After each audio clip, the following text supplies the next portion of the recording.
নমস্কার বন্ধুরা, হেলদি হেসেলে সবাইকে স্বাগত।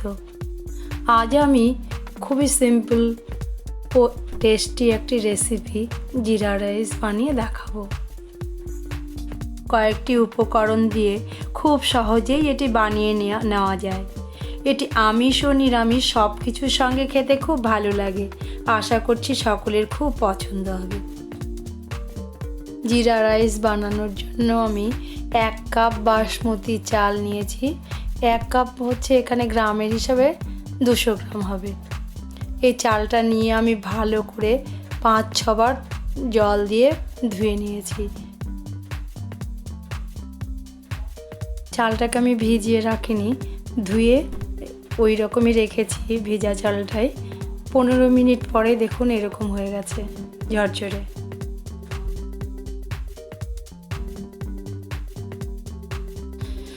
ওভেনে একটা বড় পাত্রে 1 লিটারেরও একটু বেশি জল ফুটতে দিয়েছি। জল ফুটে উঠলে ফুটন্ত জলে চালগুলি ঢেলে দিলাম।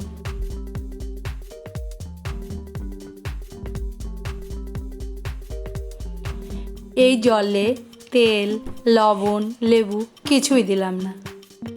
শুধুমাত্র টকবক করে জলটা ফুটে উঠলেই আর হাই ফ্লেমে এই ভাতটা আমাকে রান্না করতে হবে, তাহলে খুব ঝরঝরে ও সুন্দর হবে। আপনারাও একবার আমার মতো এই নর্মাল জলে এইভাবে রান্না করে দেখুন ভাত কতটা ঝরঝরে হচ্ছে।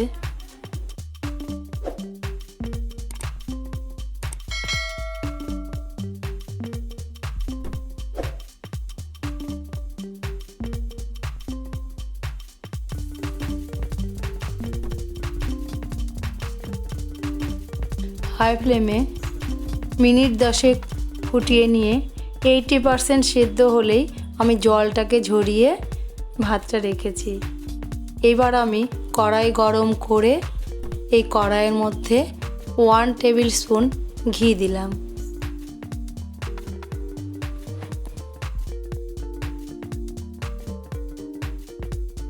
একটা তেজপাতা, একটা শুকনো লঙ্কা, গোটা গরম মশলা ও 1 টিস্পুন জিরে দিয়ে ফোড়ন দিচ্ছি।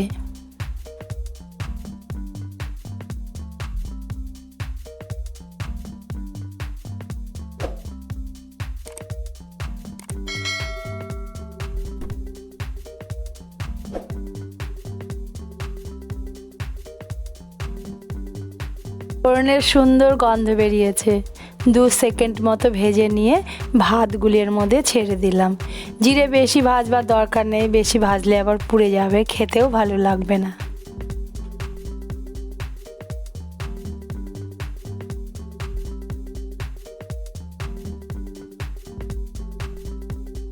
খুন্তি দিয়ে আস্তে আস্তে করে এপাশ ওপাশ নেড়ে চেড়ে নিচ্ছি।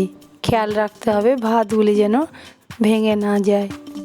এবার স্বাদ মতো লবণ ও চিনি দিয়ে 5 মিনিটের জন্য ঢেকে দিলাম।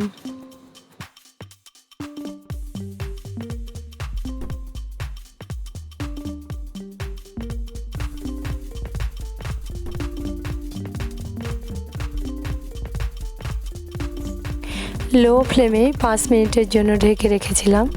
ঢাকনাটা খুলে দেখছি 5 মিনিট পরে ঢাকনা খুললাম। দেখুন কি সুন্দর ঝরঝরে জিরে রাইস তৈরি হয়েছে। গরম গরম সার্ভের জন্য রেডি। আমিষ নিরামিষ যা কিছুর সঙ্গেই খান না কেন খেতে খুব ভালো লাগবে।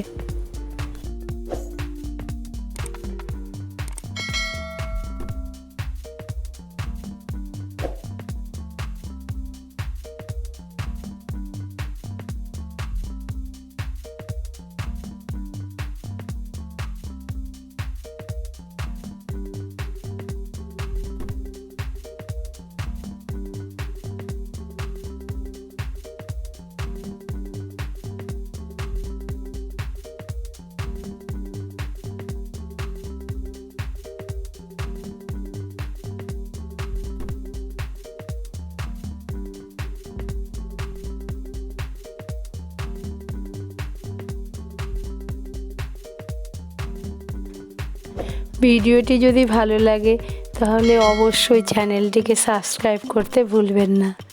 শেয়ার করুন, লাইক করুন। সকলের জন্য শুভেচ্ছা রইল।